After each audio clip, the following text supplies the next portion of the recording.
আসসালামু আলাইকুম। আমার আরও একটি ভিডিওতে সবাইকে স্বাগতম। আপনারা সবাই জানেন চলছে পবিত্র মাহে রমাদান।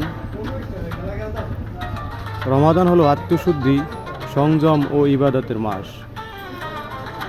এই মাসে মুসলমানরা রোজা রাখার মাধ্যমে নিজেদের আত্মনিয়ন্ত্রণের চর্চা করে ও আল্লাহর নৈকট্য লাভের চেষ্টা করে।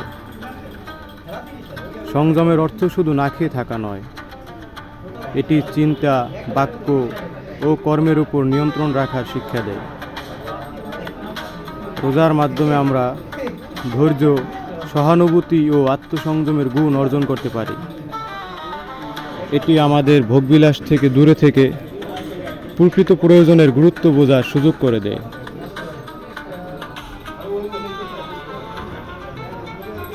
রমাদান আমাদের শুধু শারীরিক সংযম নয়, বরং আত্মিক ও নৈতিক সংযমের দীক্ষাও দেয়।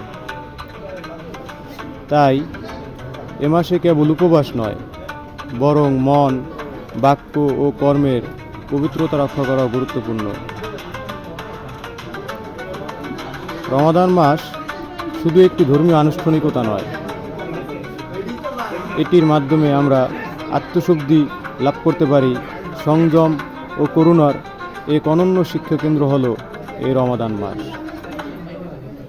এই মাসে রোজা রেখে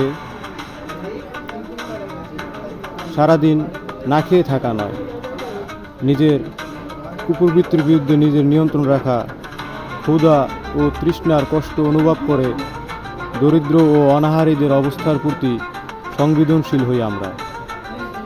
এটি আমাদের ভোগবাদী চিন্তা থেকে মুক্ত করে ত্যাগের মহত্ব শিখায়। এই মাস ইবাদতের মাস। রোজা, নামাজ, কোরআন তেলাওয়াত, দোয়া ও দান সদকার মাধ্যমে আমরা আত্মশুদ্ধির পরিশুদ্ধি ঘটাতে পারি। মহান আল্লাহ তাআলা আমাদের প্রতি দয়া প্রদর্শন করেন, তাই আমাদেরও উচিত ক্ষমাশীল হওয়া, রাগ দমন করা ও মানুষের প্রতি সহানুভূতিশীল হওয়া।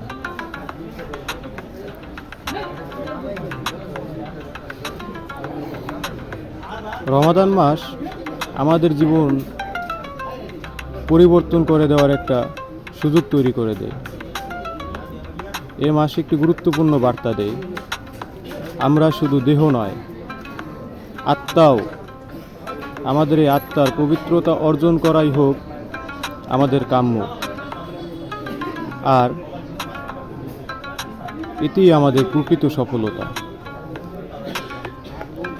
যারা আমার ভিডিওটি এতক্ষণ দেখলেন, সবাইকে আন্তরিক ভালোবাসা এবং সবাইকে আমার সাথে থাকার জন্য আহ্বান জানাচ্ছি।